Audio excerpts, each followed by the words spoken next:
الحمد لله نحمده ونستعينه ونستغفره ونؤمن به ونتوكل عليه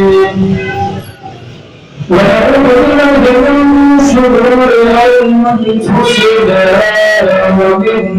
سيئات أعمالنا من يهده الله فلا مضل له ومن يضلله فلا هادي له واشهد ان لا اله الا الله وحده لا شريك له واشهد ان سيدنا وسندنا وشفيعنا ومولانا محمدا عبده ورسوله أما بعد فأعوذ بالله من الشيطان الرجيم بسم الله الرحمن الرحيم ألف لام ميم ذلك الكتاب لا ريب فيه هدى للمتقين وعن رسول الله قال رسول الله صلى الله عليه وسلم من قرأ حرفا من كتاب الله فله به حسنة والحسنة بعشر أمثالها لا يأخذ إلا به حرف ولكن ألف حرف وراء حرف وفيهم حرف وقال النبي صلى الله عليه وسلم خير ممن تعلم القرآن وعلمه صلى الله عليه وسلم من الشاكرين والشاكرين والحمد لله رب العالمين. Benim bazı sanıyorum, orada bir yardımcı sanıyorum. Adliye Hazret